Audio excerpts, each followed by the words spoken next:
अयोध्येतील राम मंदिरातील दानचोरी प्रकरणी ठाकरेंच्या शिवसेनेनं रणशिंग फुंकलंय। मुंबईतल्या दादरनंतर आता उपराजधानी नागपुरात उद्धव ठाकरे रामरक्षा आंदोलन करणार आहेत। मंदिरासमोरच ठाकरे रस्त्यावर छोटेखानी भाषणही करणार आहेत। मुख्यमंत्री देवेंद्र फडणवीस आजीवन सदस्य असलेल्या रामनगरच्या राम मंदिरात हे आंदोलन केले जाईल।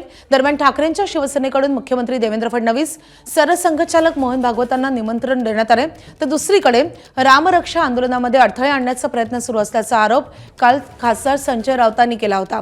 त्यामुळे ठाकरेंच्या आजच्या या आंदोलनाकडे विशेष लक्ष असेल।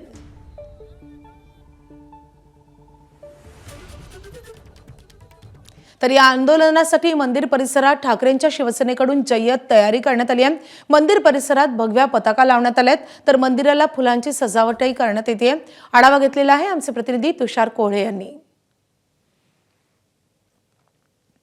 उद्धव बाळासाहेब ठाकरे यांच्या पक्षाच्या वतीने आज नागपूरच्या रामनगर येथील राम मंदिरामध्ये रामरक्षा पठणाचा कार्यक्रम आयोजित करण्यात आलेला आहे। त्या पार्श्वभूमीवर आपण बघू शकतो की मंदिर परिसरामध्ये कशा प्रकारे शिवसैनिकांनी या मंदिराला सजवलेलं आहे। मुख्यद्वारावर भगव्या पताकांनी एक गेट तयार करण्यात आलेला आहे। सोबतच बाळासाहेब ठाकरे यांचे मोठे कटआउट्स देखील आपल्याला इथे पाहायला मिळत आहे आणि मंदिराच्या बाजूला आपण बघू शकतो की छोटेखानी सभा जी होणार आहे त्यासाठी हा व्यासपीठ देखील तयार करण्यात आलेला आहे। इथे उद्धव बाळासाहेब ठाकरेंच्या वतीने शिवसैनिकांना संबोधिलं जाईल। खरं तर मंदिर प्रशासनाने आधीच स्पष्ट केलेलं होतं की मंदिराच्या आतमध्ये कुठेही राजकारण होऊ नये, त्यामुळे मंदिराच्या आतमध्ये रामरक्षा पठणाचा कार्यक्रम होणार आहे। हा एक कार्यक्रम असणार आहे, तर दुसरा कार्यक्रम जो कार्यकर्त्यांना संबोधनाचा कार्यक्रम आहे तो या रस्त्यावर होणार आहे। त्यासाठीची ही तयारी आपल्याला इथे पाहायला मिळत आहे। मंदिर एबीपी माझा, उघडा डोळे बघा नीट।